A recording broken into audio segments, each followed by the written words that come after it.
جب اٹلی کے شہر روم میں رومۃ الکبریٰ کی سلطنت قائم ہوئی تو اہل قرطاجنہ اور اہل روم کی معرکہ آرائیوں کا سلسلہ جاری ہوا۔ آخر رومیوں نے سلطنت قرطاجنہ کو برباد کیا اور اندلس میں رومیوں کی حکومت قائم ہوئی۔ رومیوں نے 500 سال تک اندلس میں حکومت کی۔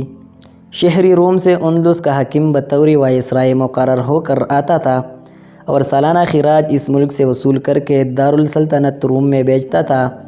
جس طرح بحری روم اور اس کے ساحلی ملکوں کی حکومت اہل فنیشیا کے ہاتھ سے نکل کر اہل قرطاجنہ کے ہاتھ میں آئی تھی، اسی طرح اہل قرطاجنہ سے اہل روم کے قبضے میں پہنچی۔ سلطنت روم پر عیسوی مذہب قبول کرنے کے بعد 46 عیسوی کے قریب دو مصیبتیں نازل ہوئے۔ اول یہ کہ قومیات نے جو منگول سے مشابہ تھی، وسطی و مشرقی یورپ سے خروج کر کے حملے شروع کر دیے۔ رومیوں کی عیش پرستی قومیات کی جفاکشی کا مقابلہ نہیں کر سکتی تھی، اس لیے اس لٹیرے گروہ نے رومی سلطنت کے چول ڈھیلے کر دیے۔ انہی ایام میں رومی سلطنت دو حصوں میں تقسیم ہو کر ایک دارالسلطنت تو شہری روم ہی رہا اور دوسری مشرقی سلطنت کا دارالحکومت قسطنطنیہ مقرر ہوا۔ گاتوں کے اس لٹیرے گروہ نے دین عیسوی کو اسی طرح قبول کیا جیسے ترکوں کے ایک گروہ بنی سلجوق نے اسلام قبول کر لیا تھا۔ بنی سلجوق جس طرح اسلام قبول کر لینے کے بعد بہت جلد اپنی حکومت قائم کر سکے تھے، اسی طرح قومیات نے عیسوی مذہب قبول کرنے کے بعد فرانس کی جانب سے کوہ برتات یا کوہ پیرینیز کو عبور کر کے جزیرہ نما ہسپانیہ پر قبضہ کیا۔ گاتوں کے ایک حصے نے مشرق میں اپنی حکومت قائم کی اور ایک حصہ کی حکومت مغرب میں اندلس کے اندر قائم ہوئی۔ جس طرح رومی سلطنت کے دو ٹکڑے ہو کر مشرقی روم اور مغربی روم کی سلطنتیں قائم ہوئی تھی، اسی طرح گاتوں کے بھی دو سلطنتیں مشرقی گات اور مغربی گات کے نام سے قائم ہوئے۔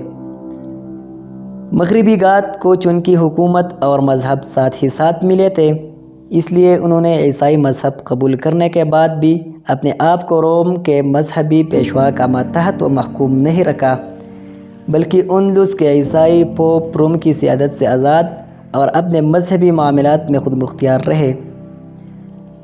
حکومتی گات مذہب کی کچھ زیادہ پابند نہ تھی اور اس نے عیسائیت گویا کسی مصلحت سے ہی قبول کیا تھا، لیکن رفتہ رفتہ عیسائیت کو جس طرح یورپ کے دوسرے ممالک میں فروغ ہوتا گیا، اسی طرح اندلس میں بھی پیشواؤں کا اثر و اقتدار ترقی پذیر رہا۔ آخر چند روز کے بعد نوبت یہاں تک پہنچی کہ پادری لوگ بادشاہ کے انتخاب اور تخت نشینی کے مراسم ادا کرنے میں خوب دخیل ہو گئے اور ان کی طاقت کا توڑنا بادشاہ کے لیے آسان کام نہ رہا۔ حکومتی گات اندلس میں 500 عیسوی کے قریب مکمل طور پر قائم ہوئی تھی۔ 200 سال تک گات حکومت اندلس میں قائم رہی۔ اس عرصے میں اندلس کے اندر گاتیوں کی جنگجوئی، خون خواری، عیش و راحت اور زیب و زینت کے شوق سے تبدیل ہو گئی تھی۔ اہل فنیشیا اور قرطاجنہ دونوں آتش پرست اور ستارہ پرست تھے۔ دونوں میں عیش و راحت، ظاہری زیب و زینت کا شوق موجود تھا، لہٰذا اہل اندلس اپنے حکمرانوں سے متاثر ہوئے اور یہ چیزیں ان میں موجود ہو گئی۔ اس کے بعد رومیوں کی حکومت میں عیش و نشاط کے رواج نے خوب ترقی کی۔ گات حکومت اگرچہ خود اپنے ساتھ سپاہیانہ اور جنگجویانہ خصائل لائی تھی، لیکن اہل ملک کے اثر نے حاکموں کو چند روز کے بعد اپنے رنگ میں تبدیل کر لیا۔ چونکہ گات خود اپنی کوئی تمدن، اخلاق اور اعلیٰ معاشرت نہ رکھتے تھے، لہٰذا وہ جب اہل اندلس سے متاثر ہوئے تو عیش و نشاط سے بھی بے بہرہ نہ رہے۔ بہرحال اندلس بہت تہذیبوں کا مجموعہ تھا، ساتھ ہی ساتھ وہ ہر قسم کی ترقیات اور اس زمانے کے علوم سے بے بہرہ نہ تھا۔ مذہب عیسوی کے رواج اور نشو و نما نے بھی اپنا کافی اثر اس ملک پہ ڈالا تھا۔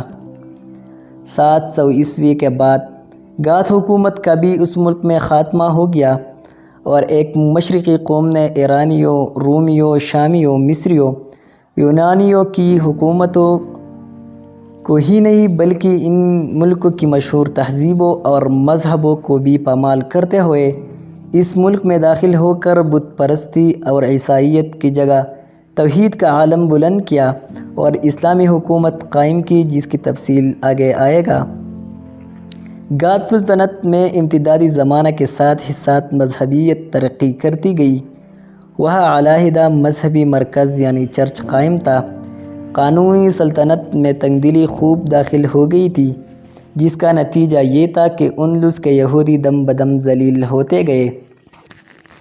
یہودیوں کو عیسائی اپنا غلام رکھتے تھے، ان کی جائیدادیں زبردستی چھین لی جاتی تھی، ان سے ہر قسم کی خدمت کی جاتی تھی اور ان کا مرتبہ حقوق کے اعتبار سے چوپایوں کے قریب پہنچا دیا گیا تھا۔ حالانکہ گاتوں کی حکومت کے ابتدائی زمانے میں یہودیوں کی ایسی ذلیل و مستقیم حالت نہ تھی۔ بت پرستی کے تمام عوامی باطلہ اندلس کے عیسائیوں میں موجود تھے۔ تہذیب و شائستگی، علوم و فنون اور تجارت کے اعتبار سے یہودیوں کو عیسائیوں پر فضیلت حاصل تھی۔